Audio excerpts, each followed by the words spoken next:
मंदिर निर्माण निधी समर्पण समिती स्थापन करण्यात आली। या मंदिर निर्माण निधी समर्पण समितीच्या वतीने भारतामधल्या प्रत्येक मोठ्या शहरांमध्ये न्यासाची ही भूमिका समाजापर्यंत जावी पोहोचावी याकरता पत्रकार परिषदांचं आयोजन केलं जात आहे। पश्चिम महाराष्ट्रामधल्या 7 जिल्ह्यांमधला पुणे हे शहर महत्त्वाचं शहर असल्यामुळे साहजिकच आज आपल्या या शहरामध्ये ही पत्रकार परिषद आयोजित करतो आहोत केली आहे। पुन्हा एकदा मी सगळ्यांचं स्वागत करतो आणि आपल्याला संबोधित करण्यासाठी जे मंचावर उपस्थित आहेत त्यांचा परिचय करून देतो। श्रीराम जन्मभूमी तीर्थक्षेत्र अयोध्या हा जो न्यास आहे त्या न्यासाचे सन्माननीय कोषाध्यक्ष पूज्य स्वामी गोविंददेव गिरीजी महाराज हे आपल्याला संबोधित करणार आहेत। त्याचबरोबर श्रीराम मंदिर निर्माण निधी समर्पण समिती जी प्रत्येक राज्यामध्ये निर्माण केलेली आहे त्या राज्याचे सचिव शंकरजी गायकर याशिवाय राष्ट्रीय स्वयंसेवक संघाचे पश्चिम महाराष्ट्र प्रांताचे कार्यवाह डॉक्टर प्रवीणजी दवडगाव, पश्चिम महाराष्ट्र प्रांतामध्ये जे अभियान सुरू होत आहे त्या अभियानाचे सहप्रमुख मिलिंदजी देशपांडे, पुणे महानगरामध्ये या अभियानाचे जे प्रमुख आहेत तुषारजी कुलकर्णी आणि मी संजय मुद्राळे विश्व परिषदेच्या प्रांताचा सहमंत्री असून हे जे अभियान आहे त्या अभियानाचा प्रांताचा संयोजक आहे, प्रमुख आहे। एका अर्थाने सर्व देशभर 15 जानेवारी पासून ते 27 फेब्रुवारी पर्यंत हे अभियान होणार आहे, परंतु पश्चिम महाराष्ट्रामध्ये मात्र या अभियानाला उद्यापासूनच सुरुवात होते आहे। आता या अभियानाचे आम्ही 2 टप्पे केले, 2 विभाग केलेले आहेत। उद्यापासून म्हणजे 1 तारखेपासून 14 जानेवारी पर्यंत या 7 जिल्ह्यांमध्ये पश्चिम महाराष्ट्रातल्या जे धार्मिक क्षेत्रातले, सामाजिक क्षेत्रातले, सांस्कृतिक क्षेत्रातले आणि आर्थिक क्षेत्रामध्ये जे मान्यवर आहेत, प्रतिष्ठित आहेत त्यांच्याशी संपर्क करणं आणि त्यांना समर्पणाचं आवाहन करून त्यांनी समाजाला समर्पण करावं असं आवाहन करण्यासाठी प्रत्यक्ष भेटी या 14 दिवसांमध्ये होणार आहे। परंतु 15 जानेवारी ते 31 जानेवारी या कालखंडामध्ये मात्र पश्चिम महाराष्ट्रातल्या 10,000 गावांशी संपर्क आणि त्या 10,000 गावांमधल्या 50 लाख कुटुंबांशी संपर्क अशी योजना करण्यात आलेली आहे। या 50 लाख कुटुंबाशी संपर्क करण्यासाठी प्रत्येक गाव पातळीवर आणि शहरामध्ये वस्ती पातळीवर रचना लावण्यात आलेली आहे। 4 ते 5 ग्रामसेवकांचा गट तयार करण्यात आलेला आहे आणि हा गट प्रत्येक गावामध्ये जाऊन त्या गावामध्ये जाऊन आपल्या गावामधल्या सर्व कुटुंबाशी संपर्क करेल आणि प्रामुख्याने आपण ते सगळ्या पत्रकारांना मिळालं असं एक स्टिकर तयार केलेलं आहे, एक पत्रक सादर तयार केलेलं आहे। एक पत्रक स्टिकर प्रत्येक घरापर्यंत पोहोचेल, कमीत कमी 50 लाख घरांपर्यंत हे पत्रक पोहोचेल अशी व्यवस्था लावण्यात आलेली आहे। प्रामुख्याने याच्यामध्ये या 15 दिवसामध्ये पूर्ण वेळ 55,000 ग्रामसेवक, याच्यामध्ये स्त्रियांचं लक्षणीय प्रमाण आहे, ते सर्व कार्यकर्ते घरोघरी जाणार आहेत। पुणे जिल्हा, नगर जिल्हा, नाशिक जिल्हा यामध्ये असणारा जो आदिवासी पट्टा आहे, सगळा डोंगराळ भाग आहे, त्याच्या शेवटच्या पाड्यापर्यंत पोहोचण्याची व्यवस्था करण्यात आलेली आहे। अशाच प्रकारची रचना संपूर्ण महाराष्ट्रामध्ये तयार झालेली आहे। महाराष्ट्राची सगळी माहिती राज्याची मंदिर निर्माण समितीचे जे सचिव आहेत शंकरजी गायकर हे आपल्या समोर ठेवतील आणि त्यानंतर पूज्य गोविंदगिरीजी महाराज आपल्याला संपूर्ण समर्पणाची भूमिका घेऊन काय स्थिती आहे, काय योजना आखली याबद्दल उद्बोधित करतील। धन्यवाद।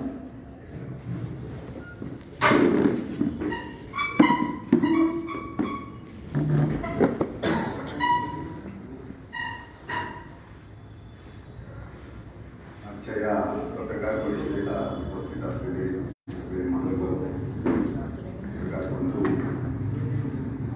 आजच्या या पत्रकार परिषदेचं मूळ जे प्रवक्ते आहे पूजनीय आचार्य गुरुगिरीजी आपल्याला संबोधित करणारच आहे. केवळ महाराष्ट्राची माहिती म्हणून आता जवळजवळ पश्चिम महाराष्ट्राचं स्वरूप आपल्या समोर ठेवलं, असं संपूर्ण महाराष्ट्राचं स्वरूप आपल्या समोर राहणार आहे.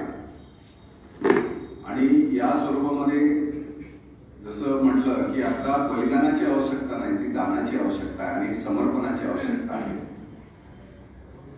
अशा या व्यापक अभियानामध्ये जसं आता यांनी सांगितलं की 50 लाख लोकांच्या घरापर्यंत पश्चिम महाराष्ट्र जाणार आहे. तसंच कोकण प्रांतामध्ये सुद्धा जो मुंबईपासून जो गोव्यापर्यंतचा जो भाग आहे याच्यामध्ये सुद्धा जवळजवळ 60 लाख ते 1 करोड असा संकल्प आहे त्यांचा की तिथपर्यंत आम्ही जाणार आहोत. परवा दिवशी नागपूरला पूजनीय स्वामीजी होते. तिथेही आपल्याला माहिती आहे की अगदी मेळघाट ते अमरावती सारखा दुर्गम क्षेत्र आहे. अशा ठिकाणी सुद्धा कार्यकर्त्यांनी, आदिवासी क्षेत्रातल्या कार्यकर्त्यांनी, वनवासी क्षेत्रातल्या कार्यकर्त्यांनी या संदर्भामध्ये मला काहीतरी जबाबदारी दिली पाहिजे असं स्वतःहून सांगत असताना की आमच्या पाड्यापाड्यातून एकही घर राहता कामा नये असा आमचा संकल्प आहे. तर आपल्या लक्षात येईल की या संपूर्ण अभियानाचं जे स्वरूप आहे जसं शहरापासून गावापर्यंत, गावापासून तर पाड्यापर्यंत असं व्यापक स्वरूप आता या अभियानाने जसं देशभर घेतलेलं आहे तसंच जसं त्याचप्रमाणे महाराष्ट्राचं स्वरूप अशाच प्रकारचं राहणार आहे. ज्या कोविडच्या काळावधीमध्ये विश्व हिंदू परिषद संघ परिवाराने हे जे काम केलेलं आहे जवळजवळ 1 करोडच्या वरती संपूर्ण महाराष्ट्रभर आम्ही जे काम केलेलं आहे तर त्या कामाच्या आधारावर नव्हे तर जी आत्मीयता मिळवलेली आहे विश्व हिंदू परिषदेचा संघाचा वर्षानुवर्ष जो चेहरा राहिलेला आहे हा सेवेचा चेहरा लोकांनी या संबंधाने अनेकांनी जे संघाचे नाही, विश्व हिंदू परिषदेचे नाही, पण अनेकांनी सांगितलं की हमारे पास कुछ दायित्व दे दो, मैं करना चाहता हूं. तर अशा प्रकारचं स्वतःहून अनेक जबाबदाऱ्या स्वीकारून संघाला, विश्व हिंदू परिषदेच्या आव्हानाला प्रतिसाद देऊन खोलवर हे अभियान आता येणाऱ्या 15 जानेवारी पासून तर 27 फेब्रुवारी पर्यंत आपल्याला पाहायला मिळणार आहे. आपल्या समोर केवळ हा विषय मांडण्याची मी एवढ्या करता विनंती केली की आपल्या माध्यमांद्वारे फार म्हणजे वृत्तपत्रकारांनी, मीडियाने, सगळ्या वाहिन्यांनी ज्या पद्धतीने या अभियानाला उचलून धरलं 5 ऑगस्टचा दिवस आम्ही कधी विसरू शकणार नाही. या देशातला प्रत्येक नव्हे ते जगातला माणूस विसरू शकणार नाही. असा हिंदू स्वाभिमानाचा जो कार्यक्रम अयोध्येमध्ये पार पडला, मला फक्त आपल्याला एवढंच सांगायचं आहे, महाराजांना त्याच्यात कदाचित ते योग्य वाटणार नाही, पण त्या कार्यक्रमाचं आमच्या देशातल्या पंतप्रधानांनी त्या ठिकाणी यावं अशा प्रकारचा आग्रह आणि अशा हिंदू समाजाच्या तर्फे त्यांनी अगदी कळकळीने प्रधानमंत्र्यांना सांगितलं आणि प्रधानमंत्री अबोध झाले. आणि शेवटी हे सगळं श्रेय आपल्या जे विभूती या ठिकाणी बसलेले पूजनीय संत तर त्यांच्या आव्हानाला त्यांनी प्रतिसाद दिला आणि संपूर्ण देशाने हा नेत्र दिपवणारा असा जो अयोध्येचा जो शिलान्यासाचा जो कार्यक्रम पाहिला तरी त्याला शब्दात वर्णन करणं तसं कठीण आहे. मी आपल्या सगळ्यांचा अधिक वेळ न घेता मी पूजनीय गोविंदगिरी महाराजांना विनंती करीन की आपण जमलेला पत्रकार बंधूंना संबोधित करावं.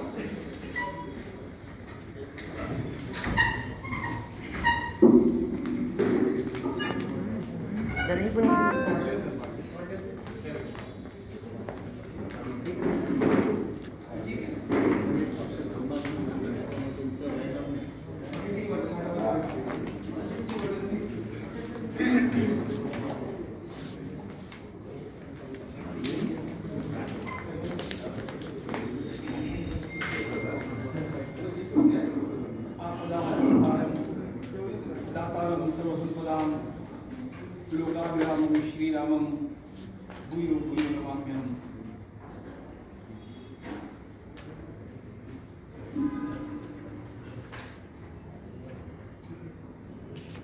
गेल्या 8 दिवसांमध्ये 7 शहरांचा दौरा करून आज संध्याकाळी मी या ठिकाणी पोहोचलो आणि सरळ तुमच्या समोर येतो.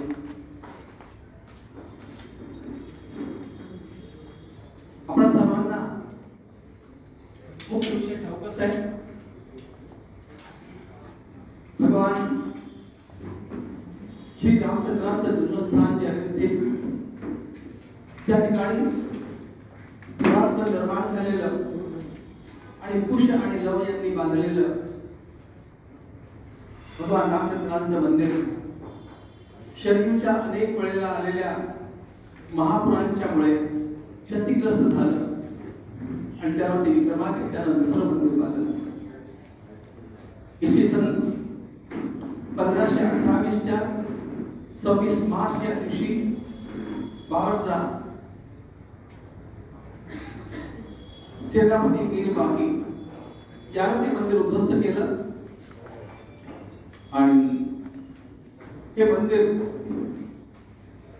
पूर्णपणे धराशायी करणं इतकाच केवळ त्याचा उद्देश नव्हता, तर या ठिकाणी असलेल्या संस्कृतीला, धर्माला, या ठिकाणच्या असलेल्या राष्ट्रीय अस्मितेला निस्तनाबूत करणं या दृष्टीनं चाललेली ही आक्रमणं, ज्यामध्ये सरसकट कत्तल, महिलांचं अपहरण, जाणून बुजून अनावश्यक गोहत्या आणि कुठल्याही प्रकारे पुन्हा इतरा धर्म इतकी संस्कृती जिवंत राहू नये याकरता केलेल्या अनेक प्रकारच्या व्यवस्था, अशा सर्वंकष आक्रमणाच्या काळातही 79 वेळा ही भूमी पुन्हा प्राप्त करण्याचा प्रयत्न भाविक समाजानं केला आणि यामध्ये नागा साधू होते, क्षत्रिय होते, संन्यासी होते, वैरागी होते.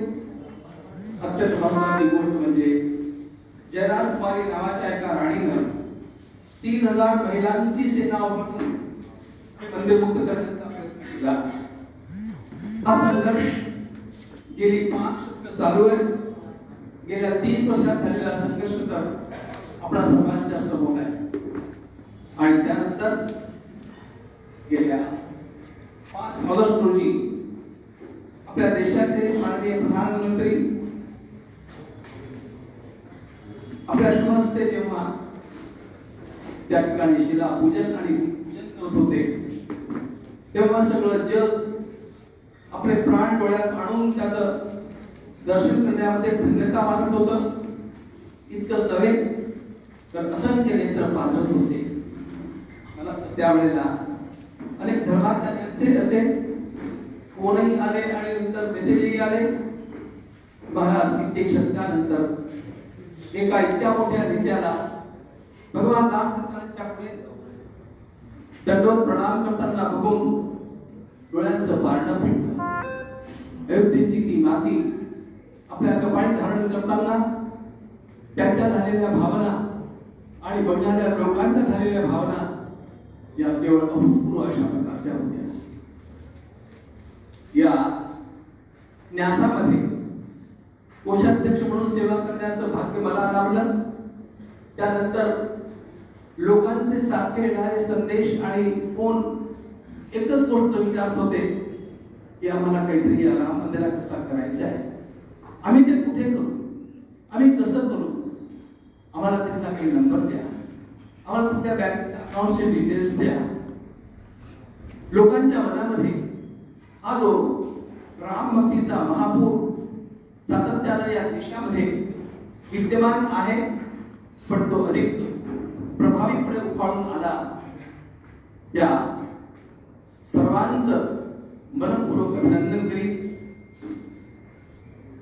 या कार्याला सुरुवात झाली आणि हे कार्य मंदिराच्या निर्मितीचं तसं सुरू झालं मार्च मध्ये थोड्या बहुत प्रमाणामध्ये.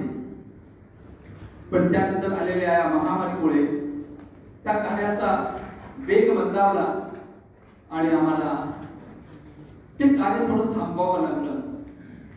त्या ठिकाणी अनुष्ठानं चालूच होती, भूमीचं सपाटीकरण चालू होतं, पण अधिक काही करता आलं नाही. 5 ऑगस्ट नंतर मात्र त्या कामाला गती घेतली आणि आता ते काम अधिक वेगाने आरंभ झालेलं आहे. या संपूर्ण कार्यक्रमाकडे लोक ज्या आस्थेनं बघतायत आणि सगळा देश डोळ्यात प्राण घालून 5 ऑगस्ट कार्यक्रम बघत होतो, याच्या मागे एक महत्वाची भूमिका लक्षात घेतली पाहिजे आणि ती म्हणजे या संपूर्ण देशात आणि देशाबाहेरही असलेल्या रामभक्तांचं, रामाबद्दलचं असलेलं अरोट प्रेम, रामाबद्दलची असलेली श्रद्धा आणि भगवान राम तत्वाशी असलेलं समर्पण. आसे तू हिमाचल असा कुठलाही प्रदेश नाही, असा कुठला जिल्हा नाही, असं कुठलं गाव नाही, वनवासी क्षेत्रामध्ये असा कुठला पाडा नाही ज्या ठिकाणी रामाबद्दल अत्यंत प्रेमभाव आपल्याला आढळत नाही. आणि म्हणून कुठेतरी संपूर्ण देशाच्या अस्मितेचं, देशाच्या प्रेमाचं, देशाच्या एकत्रित राष्ट्रीयत्वाचं एक अत्यंत दिव्य मंदिर त्या ठिकाणी बनत आहे. ही भूमिका आपल्याला लक्षात घ्यायला हवी. हे काम आरंभ झाल्यानंतर कशा प्रकारे चालेल हे तर मी सांगतोच.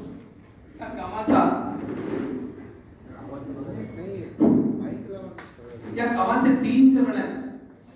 या चरणामध्ये मूळ मंदिर जे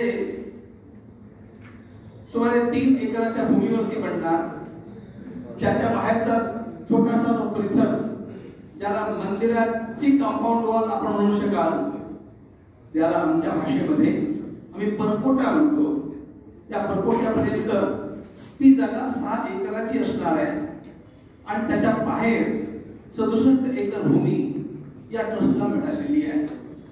ही 67 एकर भूमी आम्ही 108 एकरापर्यंत विस्तारित करण्याचा प्रयत्न करतो आहोत आणि तिथे असलेल्या लोकांच्या सहकार्यामुळे तो विस्तार करण्याकरता आम्हाला काही अडचणी फार येत नाही, थोड्या बहुत येतात पण फार नाही. अशा प्रकारे या परकोट्याच्या आत असलेल्या मुख्य राम मंदिराचं निर्माण कार्य हा या कार्याचा पहिला चरण आहे.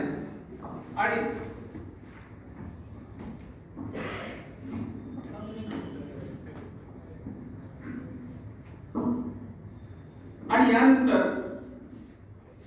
या परकोट्याच्या बाहेरचं जे काम असणार आहे विकासाचं, ज्या ठिकाणी आम्ही यज्ञशाळा, अनुष्ठानशाळा, एक पुष्करणी, एक संग्रहालय, एक अत्यंत मोठं ग्रंथालय, वाचनालय, डिजिटल लायब्ररी, त्या ठिकाणी येणाऱ्या विशिष्ट अभ्यागतांच्या करता निवासस्थान, त्या ठिकाणी गोशाळा, वेदपाठशाळा, अशा प्रकारच्या सगळ्या गोष्टींचा विकास.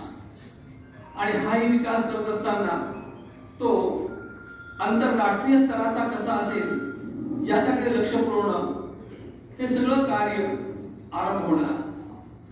पण इतकंच करून हे काम थांबणार नाहीये. मुख्य कामाचा आरंभ त्याच्यानंतर होणार आहे.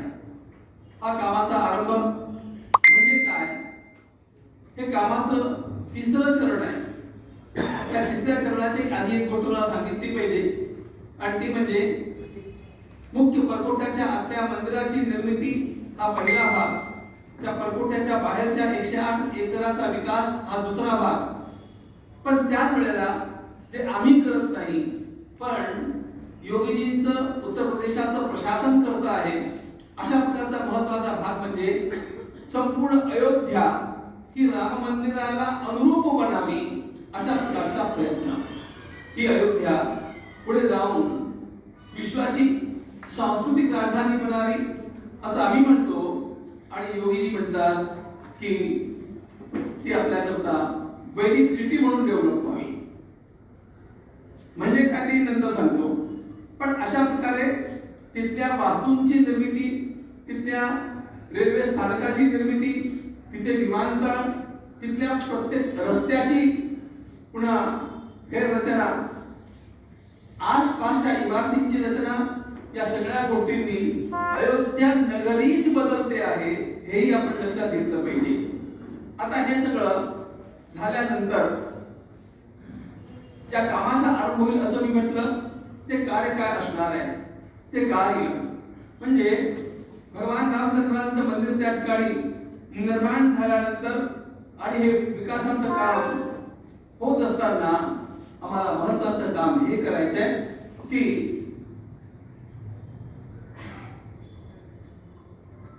हे मंदिर केवळ पूजेदर्शनचं मंदिर न राहता हे संपूर्ण विश्वाकरता सांस्कृतिक चेतनेचं केंद्र व्हावं आणि या दृष्टीने जो प्रयत्न होणार आहे तो प्रयत्न महत्वाचा आहे.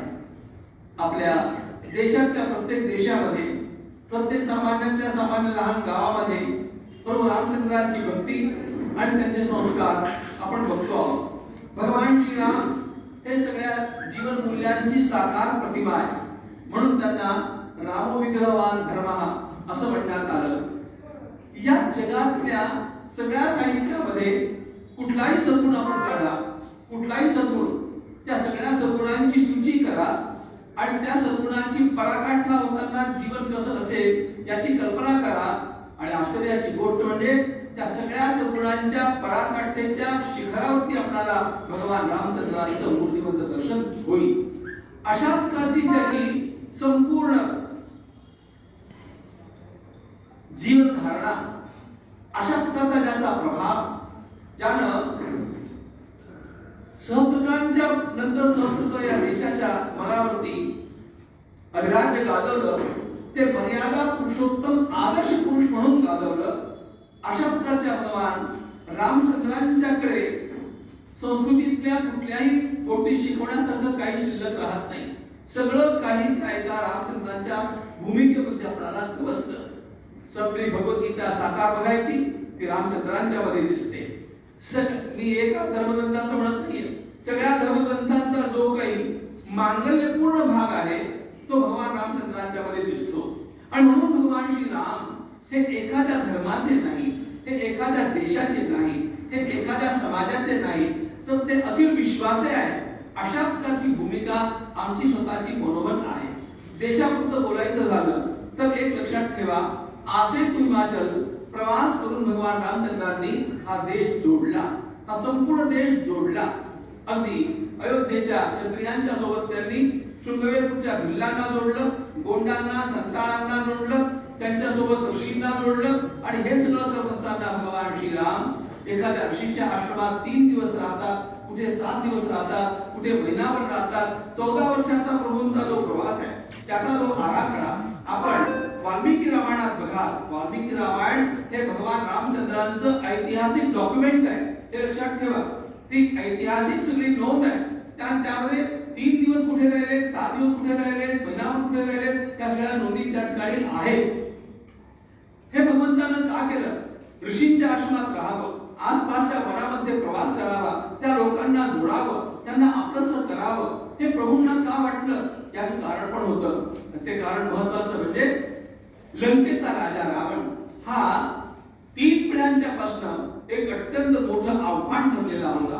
भगवान श्री रामचंद्रांचे आजोबा अज, त्यांचं नाव, अजाचे पुत्र दशरथ, दशरथांचे पुत्र श्रीराम.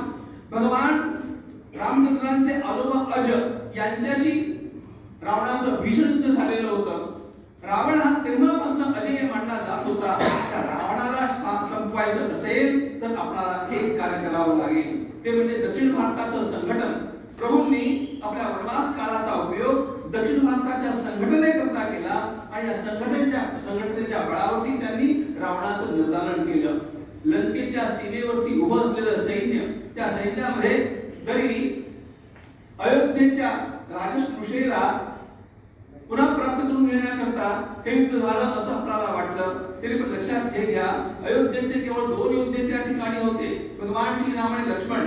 बाकी सगळी सेना आली कुठून? भगवंतानं दक्षिण भारतातनं या सगळ्या जाती जमातींना, वनवासींना, ऋषींना, वानरांना जोडून ही एक अत्यंत अजिंक्य अशा प्रकारची फळी निर्माण केली. म्हणून भगवान श्रीराम हे आमच्या राष्ट्रीयत्वाचं मूर्त स्वरूप आहे, हे समरसतेचं मूर्त स्वरूप आहे. आणि म्हणून भगवान श्री रामचंद्रांच्या मध्ये असलेल्या या सगळ्या गुणवत्तांचं, त्यांच्या समरसतेचं, त्यांचं विश्वप्रेमाचं, त्यांचं सर्वांचं मंगल करण्याच्या लालसेचं, बघा रावणाशी त्यांनी युद्ध केलं खरं, पण त्यांनी रावणाच्या जमातीची द्वेष नाही केला. विभीषणाला राज्य दिलं. इतकंच नव्हे तर विभीषण जेव्हा रावणाचा अंत्यसंस्कार करण्याकरता तयार नव्हता, तेव्हा भगवान रामचंद्रांच्या मुखात वाक्य काय निघावं? मरणांतानी वैराणी प्रियतामस्य. विभीषणा तुझ्याचा संस्कार निवृत्तंत प्रयोजनम प्रियतामस्य संस्कारो ममाप्येष यथातव. ज्याप्रमाणे रावण तुझा भाऊ, त्याप्रमाणे रावण माझाही भाऊ. भांडण सिद्धांताचं होतं, भांडण एका विशिष्ट गोष्टी करता होतं, ते संपलं. आता तो मरण पावलेला आहे, त्याचं सुद्धा तुला आदरानं अंतिम संस्कार तुला करायला हवा. मेलेल्या सैनिकांची अत्यंत भीषण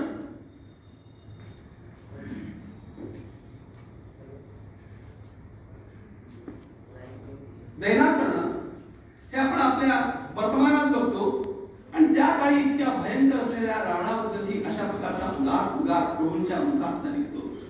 सगळ्या सद्गुणांची मूर्ती, सगळ्या जीवनमूल्यांची साकार प्रतिमा. आणि म्हणून हे सगळे संस्कार राम केवळ व्यक्ती नाही, राम देव म्हणून केवळ बघू नका. ते देव तर आहेतच, पण त्यांनी मानवाच्या मर्यादेमध्ये राहून माणूस नर करणी करे तो नर का नारायण कैसे हो जाय हे सिद्ध करून दाखवलं. म्हणून या सगळ्या गुणवत्तेला आपण जगात कसं पोहोचू शकू? आपला देश भारत, भारताच्या जवळ सिक्कीम आहे, नेपाळ आहे, भूतान आहे, तिबेट आहे, अफगाणिस्तान आहे, तुम्ही ज्याला पाकिस्तान म्हणतात ते आहे, बांगलादेश आहे, श्रीलंका आहे, इकडे ब्रह्मदेश आहे, थायलंड आहे, आपला बांगलादेश आहे, इंडोनेशिया आहे, कंबोडिया. या सगळ्या देशांच्या मध्ये सुद्धा रामचंद्रांची भक्ती करणारी काही मंडळी आहेत. आम्ही सेतुवंदनाचं दुसरं एक काम करणार आहोत. आणि ते सेतुवंदनाचं काम म्हणजे त्या ठिकाणच्या विद्यार्थ्यांना काही दिवसांच्यासाठी अयोध्येला आणावं, त्यांना पुन्हा त्या संस्कारांनी भारावं, त्यांना अयोध्या हे त्यांचं हेडक्वार्टर ठेवून सगळ्या देशाची सहल करावी, त्यांना भारत देश दाखवावा, भारताची भक्ती, रामचंद्रांची भक्ती, जीवन मूल्यांची साधना ही त्यांना शिकवावी.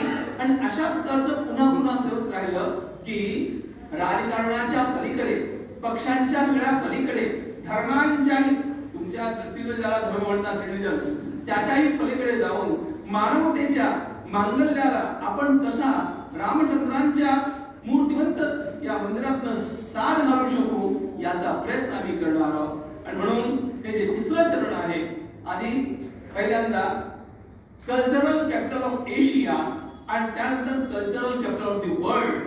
आधी भारताच्या जवळच्या देशांच्या मधनं आणि त्यानंतर सगळ्या देशात ज्या ज्या ठिकाणी अनुकूल असेल त्या त्या ठिकाणच्या रामभक्त परिवारांतली मुलं आणायची आणि त्यांना ही अयोध्या दाखवायची, भारत दाखवायचा, आपले संस्कार दाखवायचे, तिथे जाऊन त्यांच्याकरता काही काम करायचं. अशा प्रकारे या संपूर्ण मंदिराला केंद्रीभूत ठेवून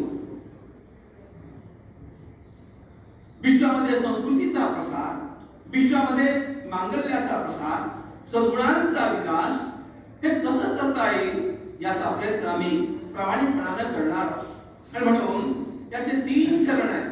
त्या 3 चरणांच्या मध्ये आता आमचं सगळं लक्ष जे आहे ते परकोट्याच्या आतलं प्रमुख श्री राम मंदिर कसं बांधलं जाईल याच्याकडे आमचं लक्ष केंद्रित झालेलं आहे. त्याच्यात मी एक समस्या तुम्हाला ठाऊक असेल, तुम्ही नंतर विचाराल, आधी मी थोडंसं त्याबद्दल सांगून टाकतो. याचा पाया कसा असणार आहे याच्याबद्दलचा फार मोठा उहापोह निर्माण झाला. तो सगळा मीडियामध्ये पण आला, तुम्ही प्रसार माध्यमांनी त्या गोष्टी ऐकलेल्या बघितलेल्या आहेत.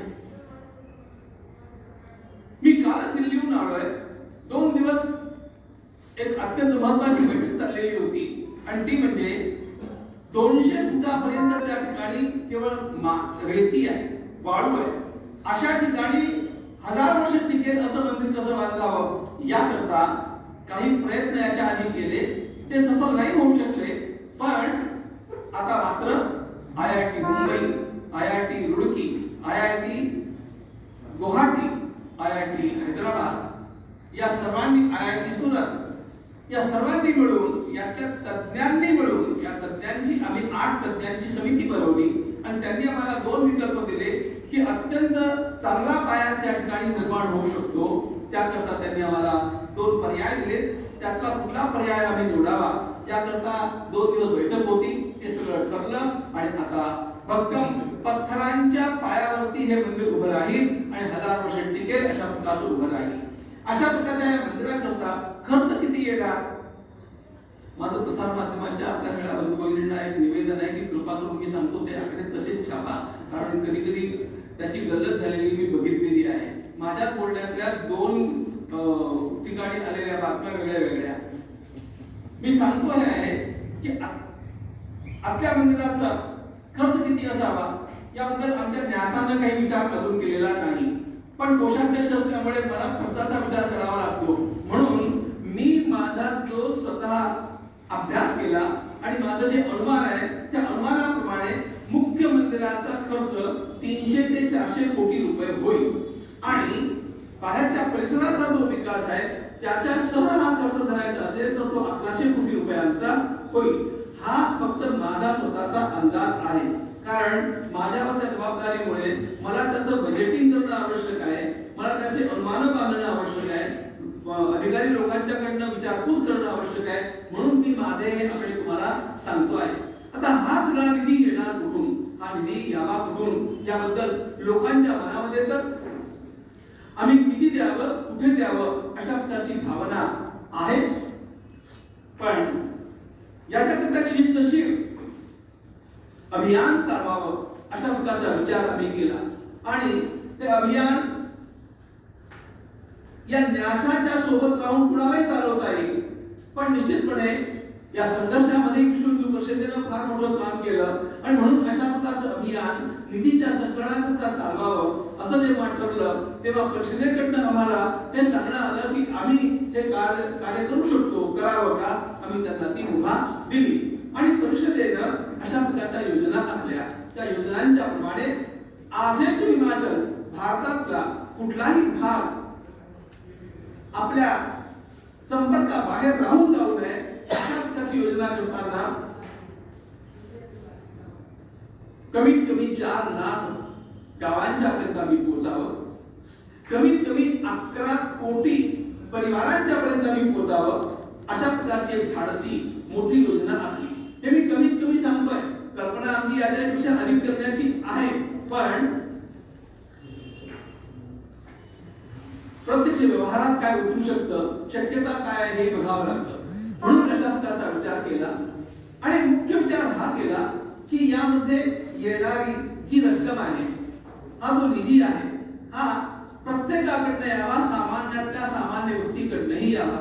तुम्हाला माहिती म्हणून एक गोष्ट सांगून ठेवतो मित्रांनो, आता मी कोषाध्यक्षच आहे, तिथे ही सेवा मला मिळाली आहे, त्यामुळे लोक माझ्याशी संपर्क करतात. आपल्या देशातल्या एका फार मोठ्या घराण्यानं एका फार मोठ्या व्यक्तीला माझ्याकडे पाठवलं आणि एक निरोप पाठवला. तो निरोप असा आहे की मंदिराच्या बाहेर जो 108 एकराचा भाग आपण संपादित करतात त्या ठिकाणी जो विकास करायचा आहे तो सगळा विकास कसा करायचा आहे त्याचा आराखडा, त्याचे ड्रॉइंग तुम्ही आम्हाला देऊन टाका आणि आमचा एकच परिवार तो सगळाचा सगळा विकास करू इच्छितो. सगळाच्या सगळा अशा प्रकारचे उद्योगपती आपल्या देशात आहेत, अशा प्रकारचे भाविक पण आहेत. त्यांच्याकडनं मला हा निरोप आला, मी त्यांना निरोप पाठवला. पहिली गोष्ट पहिल्यांदा मी त्यांचं अभिनंदन केलं, त्यांच्या या भूमिकेचं, त्यांच्या या भक्तीचं, त्यांच्या या श्रद्धेचं, दातृत्वाचं. आणि नंतर मी त्यांना निरोप दिला की महत्वाची गोष्ट अशी आहे की अशा प्रकारचा विकास जर आपण केला आणि त्या ठिकाणी जर तुमच्या मनामध्ये ही भावना असेल की आपल्या परिवाराचं नाव लागावं, तसं आम्ही राम मंदिरामध्ये करणार नाही, कुणाकरताही करणार नाही. पहिली गोष्ट. दुसरी गोष्ट, कदाचित तुम्हाला तुमचं नाव लागावं, तिथे कुठे यावं असंही वाटत नसेल, तरी पण आमची इच्छा अशी आहे की कुठल्याही परिवारानं एखाद्या दानदात्यानं किंवा 2-4 लोकांनी मिळून हे मंदिर किंवा या परिसराचा विकास करता कामा नये. 1100 कोटी रुपये आमच्या देशातल्या उद्योगपतींच्या दृष्टीनं फार मोठी रक्कम नाही, पण आम्हाला हे 1100 कोटी रुपये दूर जाऊन वनवासी क्षेत्रात सुद्धा गोळा करायचे आहेत. रस्त्यात आमच्या स्टेशनवरचा एखादा मजूर असेल, हमाल असेल, त्याच्याकडनं पण घ्यायचे आहेत. आम्हाला खेडोपाड्यांच्या पर्यंत पोहोचायचंय, आम्हाला प्रत्येक झोपडीपर्यंत पोहोचायचंय.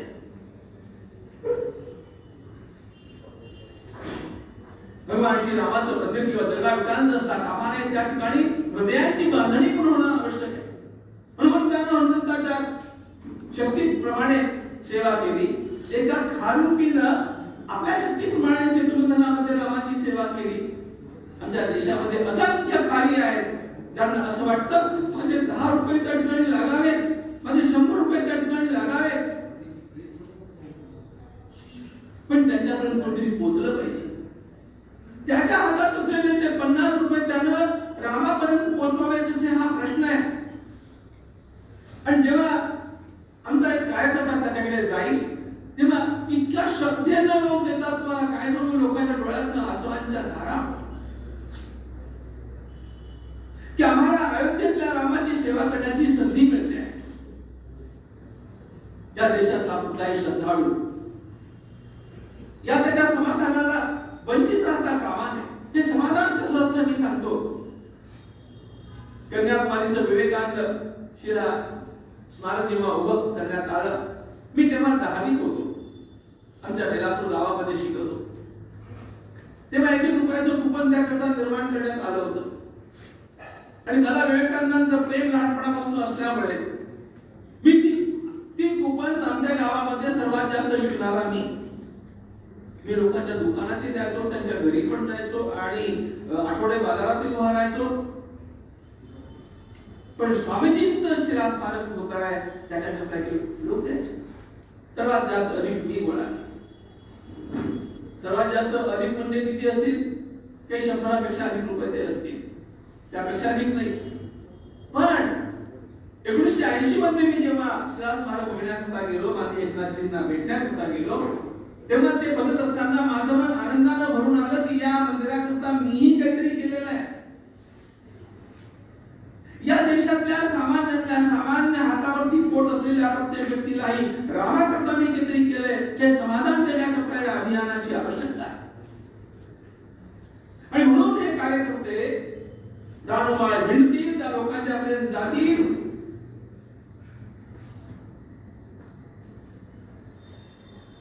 आमच्या ढालेगावच्या वेद विद्यालयामध्ये झाडू काढणाऱ्या एका महिलेनं माझ्याकडे आणून 20 रुपये दिले. जेव्हा तिला हे कळलं की महाराज माझे 21 रुपये अयोध्येला कसे पोहोचवता येतील, विचार करा. या अभियानाचा मूळ हेतू लोकांच्या मध्ये असलेल्या रामभक्तीला समाधान देणं हा आहे. केवळ धनसंकलन एवढ्या करता हा हे अभियान नाही. जिकडे बघून आम्ही प्रयत्न करू तिकडनं धन मिळेल, रामाला धनाची कमतरता राहणार नाही. मी माझ्या विश्वासानं तुम्हाला सांगतो. सामान्य माणूस आणि अत्यंत मोठा विद्वान, मोठमोठे वैज्ञानिक सुद्धा, काल बैठकीमध्ये होतो, कितीतरी वैज्ञानिक IIT मोठमोठे लोक आमच्या समोर होते. पण प्रत्येकाच्या बोलण्यात हे येत होतं की आम्हाला यामध्ये काहीतरी आमचा अभ्यास उपयोगी आला याचं समाधान आहे. प्रत्येकाकडे वेगळ्या प्रकारची कुवत असते, वेगळ्या प्रकारची शक्ती असते. त्याला वाटतं की ते रामाकरता कुठेतरी कामाला यावं. याकरता हे अभियान आहे. पण अशा प्रकारचं असलेलं हे अभियान लोकांच्यापर्यंत पोहोचवण्याचं काम आमच्या पत्रकार बंधू भगिनींचं आहे. आणि मला विश्वास वाटतो की आमचे पत्रकार बंधू भगिनी हे काम अत्यंत चोखपणे करतील आणि या कामामध्ये आपलाही पक्का उचलतील. आपल्या सर्वांना बहुत बहुत धन्यवाद. आपल्या जिज्ञासांचं, आपल्या प्रश्नांचं मी स्वागत करेन.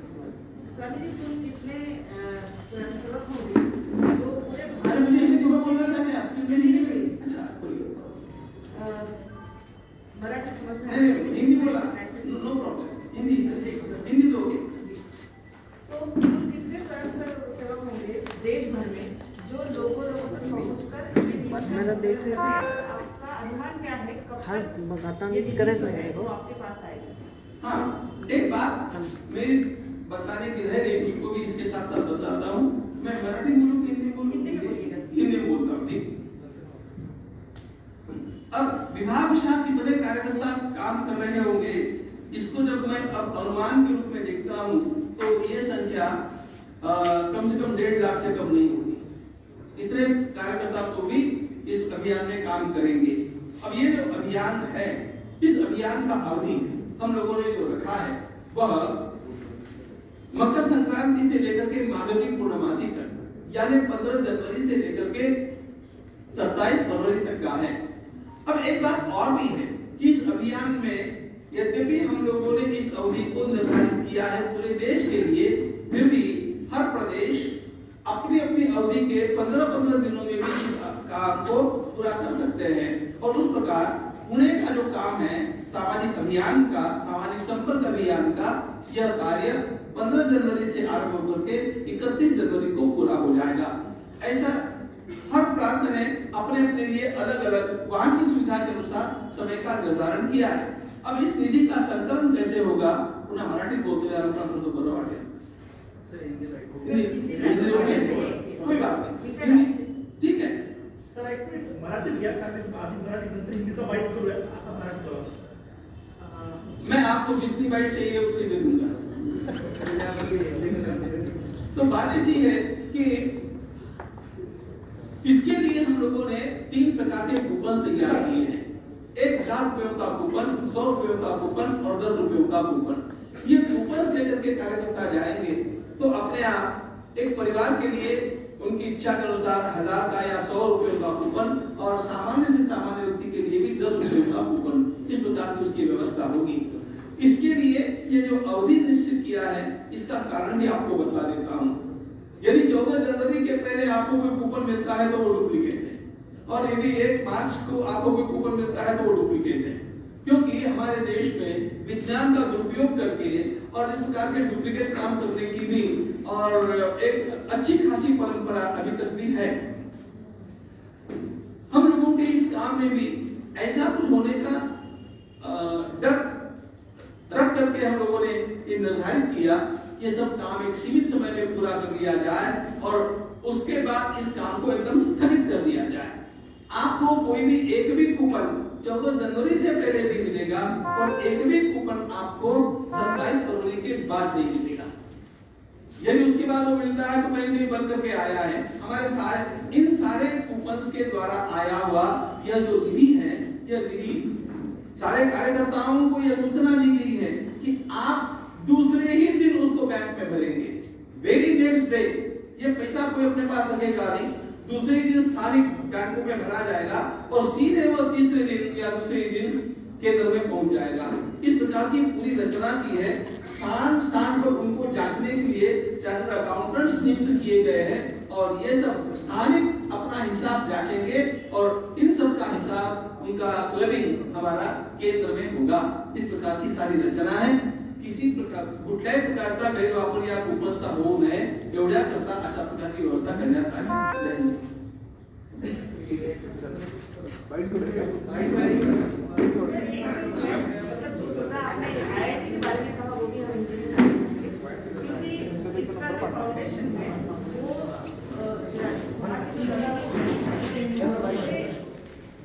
फाउंडेशन के बारे में ऐसा हुआ था 200 फीट तक वहां पर केवल रेत होने के कारण और हम लोग आरंभ में एक भूमिका लेकर के बैठे थे कि वहां पर बहुत खुदाई नहीं करनी है। इन कारणों से केवल सीमेंट के पाइप्स वहां पर भीतर ले जा करके उनके ऊपर मंदिर की नींव रखने का विचार हुआ था। यह भी विशेषज्ञों ने निश्चित किया था, लेकिन उनके सामने दुविधा आ गई। कहीं भी पाइप्स का काम रिइंफोर्स्ड ही होता है, यानी उसमें लोहा होता है। हमें लोहा नहीं उपयोग में लाना था, क्योंकि 1000 वर्षों तक टिकने वाला मंदिर बनाना है, लोहा उसमें उपयोगी नहीं।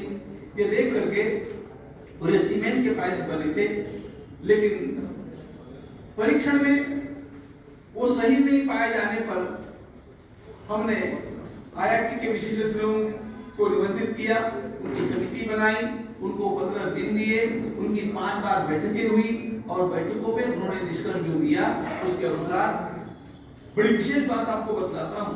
भारतीय स्थापत्य ने जिस बात को अपनाया उसी प्रकार से केवल पत्थरों की नींव बनकर के उसके ऊपर ही मंदिर का निश्चित हुआ है। कुपनच्या माध्यमातून किती रक्कम जमा होऊ शकेल असा अंदाज आहे आणि दुसरी गोष्ट की केंद्र सरकार या मंदिर निर्मितीसाठी काही आर्थिक योगदान देणार आहे किंवा काय? केंद्र सरकार याच्याकरता काहीही करणार नाही। गोळा किती होईल हे कार्यकर्त्यांचा जोश किती आहे याच्यावर अवलंबून राहील। कमी होऊ शकतं, जास्त होऊ शकतं। त्यानंतर एखादा कोणी अनुमान सांगणं ठीक नाही, पण मला असं वाटतं की 1100 कोटीच्या आसपास ही रक्कम असणार। सर, आपण कुपन किती छापले? त्यांनी हा निधी देऊ केला अंबानी अडाणींच्यापैकी कोणी होतं का? सोनाली देतात। कोणते उद्योगपती होते त्यांनी हा निधी देऊ केला होता अंबानी अडाणी? असं काहीही सांगणं बरोबर नाही। सर, कुपन आपण एकूण कितीचे छापले, म्हणजे किती रक्कम भरेल साधारण? कुपनची किती रक्कम असते? कुपन कितीचे छापले आपण, एकूण किती रक्कमेची?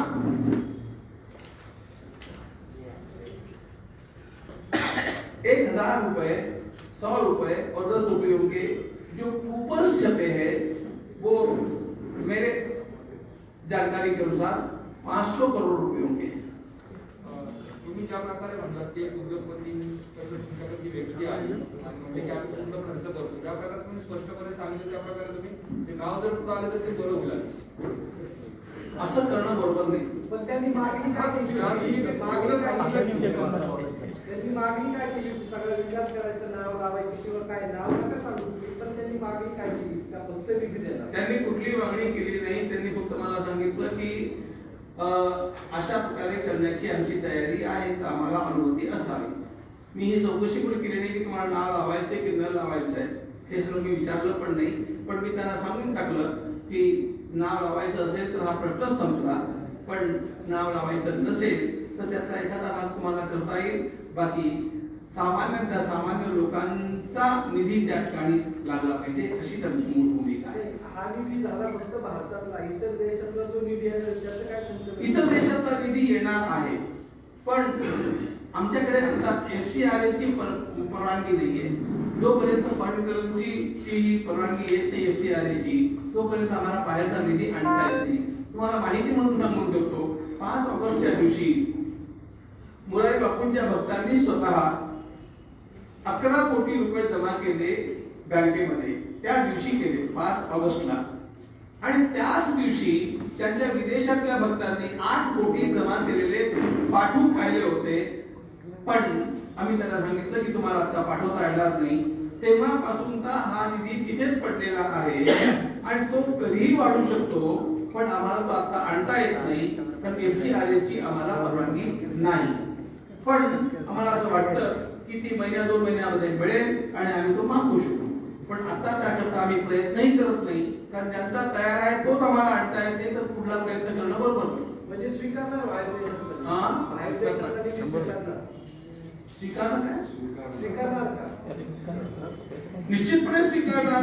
आमच्या देशातले लोक जगामध्ये पसरलेले आहेत आणि त्या सगळ्या राम भक्तांना असं वाटतं की आमची सेवा त्या ठिकाणी लागली पाहिजे, म्हणून बाहेरच्या देशातला निधी न स्वीकारणं हे काही आमचं तत्व नाहीच।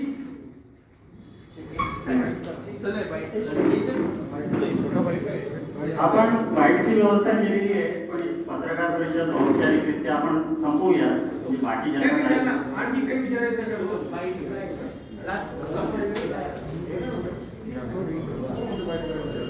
या अभियानाचा